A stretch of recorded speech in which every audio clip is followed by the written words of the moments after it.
Distinguished guests, ladies and gentlemen, Assalamualaikum warahmatullahi taala wabarakatuh and Salam Malaysia Madani.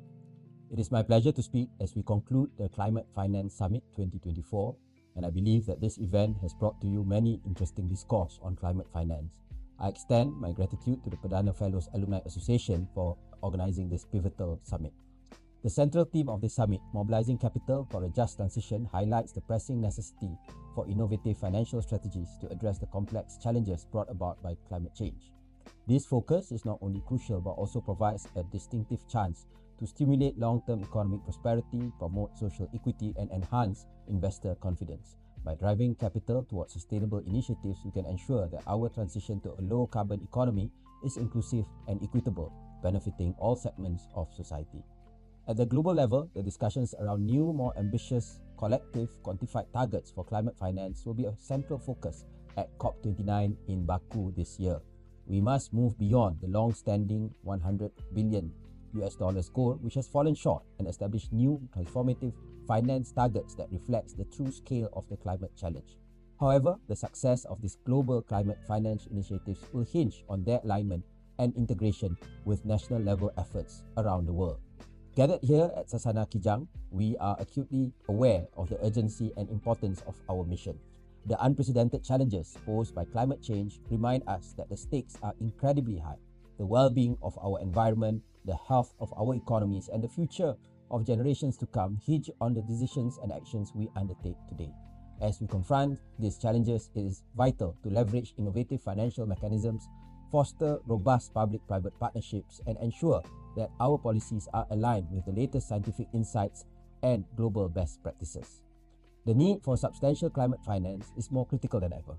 The impacts of climate change are intensifying, with severe weather events, rising sea levels, and shifting climate patterns threatening ecosystems and communities worldwide.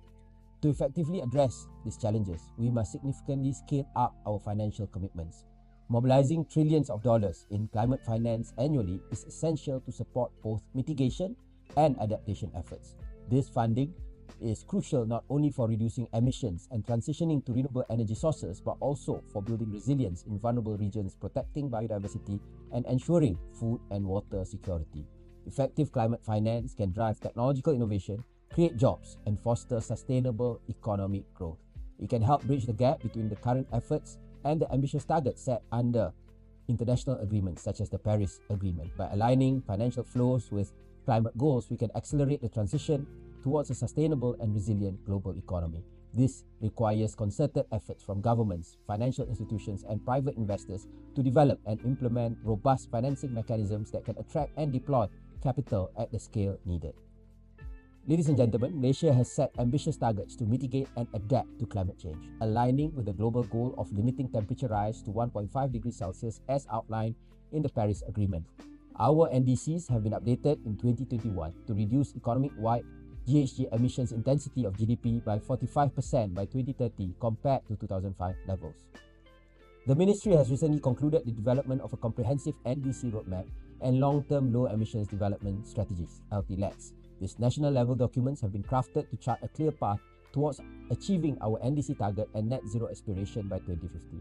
Our commitment is encapsulated in the National Energy Transition Roadmap (NETR), which puts a high ambition of 70% renewable energy capacity by 2050 and a complete phase-out of coal. This will be a major driver in supporting our country's net zero strategies.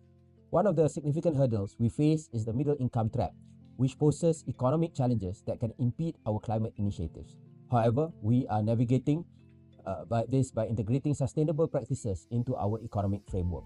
Malaysia aspires for a balanced and just transition to net zero aspirations that balances sustainable development, creating jobs, and meeting the needs of the people.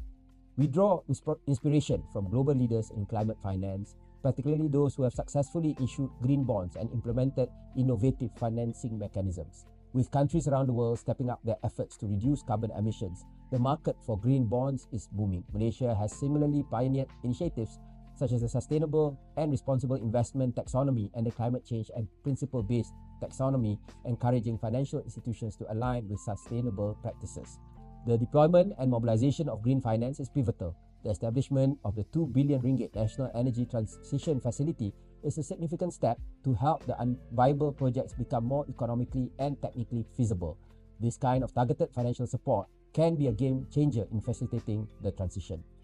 Public-private partnerships, or PPPs, are essential for scaling up climate finance. Successful examples in the country includes the 1 billion ringgit low carbon transition facility, which supports small and medium-sized enterprises in adopting sustainable technologies. Such collaborations are vital in mobilizing the necessary funds and expertise to drive our climate goals. We recognize the importance of carbon pricing in achieving our climate targets. Malaysia is conducting feasibility studies on implementing either carbon taxes or an emissions trading system, ETS. These studies will assess the impact and design of these mechanisms, which are crucial for managing transition risk and ensuring an equitable shift towards a low-carbon economy. Carbon pricing mechanisms are pivotal for creating economic incentives to reduce emissions. By setting a price on carbon, we can encourage businesses to innovate and invest in cleaner technologies. Both carbon taxes and emissions trading systems have shown effectiveness in various countries, and their implementation in our country could provide significant benefits. For businesses, these mechanisms offer a clear cost for emissions, driving efficiency and innovation. For the government, they provide a revenue stream that can be reinvested in sustainable infrastructure and technology deployment. Ladies and gentlemen, adaptation is equally crucial as mitigation in our climate strategy. Malaysia is in the early stage in developing the National Adaptation Plan to address the impacts of extreme weather events, including floods and droughts. The National Adaptation Plan will guide national action strategies and enhance our resilience to climate change. One of the key strategies is to identify viable financing mechanisms, including the ability to leverage international climate finance. And this is crucial to mobilize the necessary resources to fund adaptation initiatives. The scale of finance needed to achieve our climate goal is immense. Globally, it is estimated that trillions of dollars are required annually to meet climate action plans. In Malaysia, we have mobilized significant resources through green bonds, Sukuk, and international climate funds. The collaboration between Capital Markets Malaysia with the Climate Bonds Initiative and the launch of the Transition Strategy Toolkit exemplify our efforts to attract capital and support credible transition plans.